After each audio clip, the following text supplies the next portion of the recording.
Sheeters का surrender हम आपको दिखा रहे हैं। अतरौली थाने की ये जो घटना सामने निकल कर आती है हरदौई से, उत्तर प्रदेश का हरदौई, जहां पर अतरौली थाना 71 हिस्ट्री शीटर्स एक साथ वहां पर पहुंचते हैं इस खौफ से कि कहीं ऐसा ना हो कि इस अपराध के चक्कर में हमारी जो पूरी जो संपत्ति है या जो भी हमने बनाया है वो भी कहीं साफ हो जाए।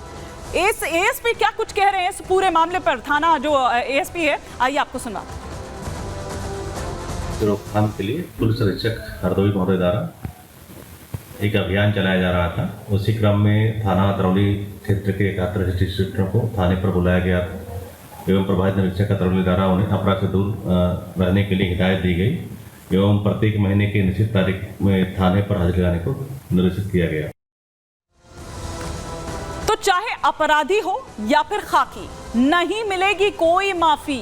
हम ये क्यों कह रहे हैं? अपराध के खिलाफ योगी आदित्यनाथ का जीरो टॉलरेंस पॉलिसी है और वो पॉलिसी नजर भी आती है। पिछले कुछ दिनों में भी हमने देखा था कि किस तरह से पूरा थाना का थाना सस्पेंड कर दिया जाता है एक मामले में, और इधर नोएडा में कैब ड्राइवर से लूट के मामले में सख्त एक्शन लिया जाता है। नोएडा पुलिस के आरोपी एसआई पर सख्त कार्रवाई की जाती है। लखनऊ से यह ऑर्डर आता है और नोएडा सीपी का बड़ा एक्शन नजर आता है। लूट का जो मास्टरमाइंड है एसआई अमित मिश्रा, उसे सस्पेंड कर दिया जाता है। गिरफ्तारी के बाद उसकी कोर्ट में पेशी होती है। आरोपी एसआई को जेल, अपराधी हो या पुलिस, योगी को क्राइम बर्दाश्त नहीं है। ये साफ तौर पर उनकी ओर से कहा गया है कि छोड़ूंगा नहीं, फिर चाहे वो कोई अपराधी हो, माफिया हो, खाकीधारी हो। कैब ड्राइवर को लूटा था इसने, इस आरोपी एसआई की, जिसकी हम यहां पर बात कर रहे हैं, और फिर इसके बाद इस एसआई पर एक्शन होता है। एसआई की तस्वीरें भी हम आपको आइए दिखाते हैं कि हम किस एसआई की, वो अमित मिश्रा जो है उसकी बात कर रहे हैं और किस तरह से उसको सस्पेंड कर दिया गया है वो भी हम आपको यहां पर बताएंगे कि किस तरह से ये पूरा, ये देखिए, बर्खास्तगी के बाद जेल में आरोपी एसआई की ये तस्वीर इस वक्त हम यहां पर आपको दिखा रहे हैं। लेकिन उसी रौब के साथ आप देखिए बॉडी लैंग्वेज, क्योंकि सब कुछ कहती है। वहां पर इत्मीनान से बैठे हुए आप इस आरोपी एसआई को यहां पर देख सकते हैं। आरोपी ट्रेनी एसआई अमित मिश्रा, किस तरह से ये पूरा मामला निकलकर सामने आया था 2 अगस्त की वो रात, और किस तरह वो जो एक महिला जो पैसेंजर थी उसके साथ किस तरह से बदसलूकी की जाती है, वो पूरा मामला हम आपको बताएंगे। लेकिन पहले हम आपको उस आरोपी एसआई की तस्वीर यहां पर दिखा रहे हैं, और साथ ही साथ जो इस मामले में पूरा चश्मदीद था, जिसने ये पूरा जो वीडियो है वो दरअसल वायरल किया, वो बहुत कुछ और भी बताता हुआ नजर आता है इस आरोपी एसआई के बारे में कि किस तरह से डरा धमका कर वो उसकी गाड़ी में, चूंकि उसका वो दोस्त था तो इसलिए उसकी गाड़ी में वो किस तरह से घूमता था, पैसा नहीं देता था, वसूली का काम करता था, और भी कई ऐसे आरोप हैं जो इस मामले में निकलकर सामने अमित मिश्रा के खिलाफ आए हैं। ये नोएडा का पूरा कैब लूट कांड है, ये नोएडा का कैब लूट कांड है। क्या कुछ एक्शन इस मामले में अब तक हुआ है, आइए फटाफट से हम आपको बता देते हैं कि नोएडा कैब लूट कांड का ये मामला, जिसमें डीसीपी सेंट्रल की बात करें तो उन्हें इस मामले में पद से हटा दिया जाता है। इसके बाद चौकी प्रभारी जो है उनको भी निलंबित कर दिया जाता है। एक के बाद एक किस तरह से यहाँ ये जो पूरा एक्शन है वो लिया जा रहा है या गया है, वो हम आपको यहाँ पर दिखा रखे हैं। 2 अगस्त को ये पूरा मामला सामने आता है और उसके बाद लखनऊ से ये ऑर्डर आता है, और लखनऊ के ऑर्डर के बाद ताबड़तोड़ एक्शन जो है वो यहाँ नजर आते हैं। आरोपी ट्रेनी एसआई अमित मिश्रा निलंबन के बाद जेल भेज दिया जाता है। आरोपी आशीष अवस्थी की बात करें तो वो फरार है, उसकी तलाश तेज है, उसके लिए दबिश दी जा रही है जगह जगह पर। आरोपी अभिनव की बात करें तो वो भी फरार है, उसकी भी तलाश की जा रही है, उसके लिए भी दबिश दी जा रही है।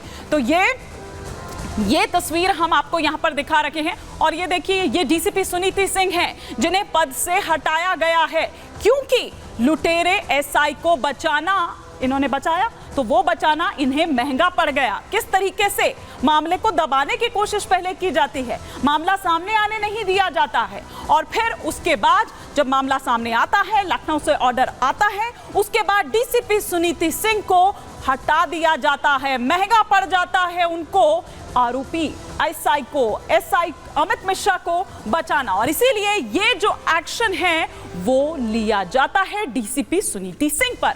अब देखिए यहां पर हम आपको दिखा रहे हैं थाना प्रभारी अरविंद कुमार को भी इस मामले में सस्पेंड कर दिया जाता है। ये बिसरक थाना प्रभारी हैं, ये हम आपको यहां पर दिखा रहे हैं।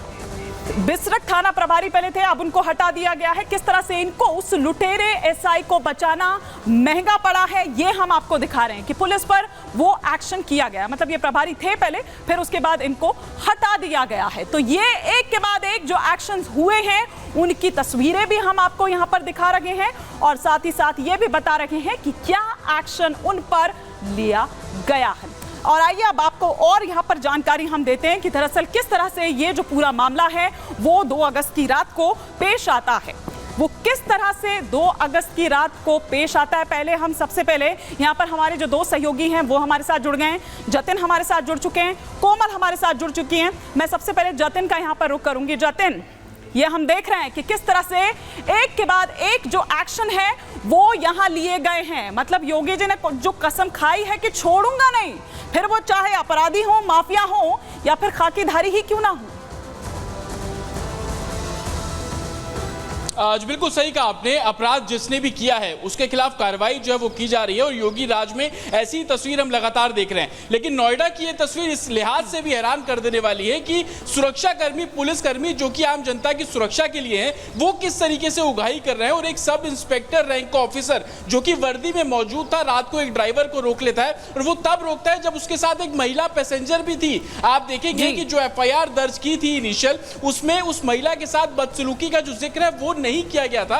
और यही कारण है कि जो तमाम डीसीपी रैंक के ऑफिसर्स हैं उन पर भी कार्रवाई की गई। हालांकि प्रशासन द्वारा यह बोला गया कि उन्होंने उच्च अधिकारियों तक इस मामले में जानकारी नहीं दी, क्योंकि वाकया जिस तरीके से आप भी बता रही हैं कि 2 तारीख का था, 3 तारीख को सुबह पुलिस को शिकायत की गई। कैसे एसएचओ जो थे बिसरक के, वो इस पूरे मामले को गुमराह करने की कोशिश कर रहे थे। डीसीपी रैंक तक के अधिकारी को इस मामले में जानकारी दी। कमिश्नर लक्ष्मी सिंह ने निर्देश दिया, एक एसीपी रैंक को इस पूरी इंक्वायरी का जिम्मा दिया।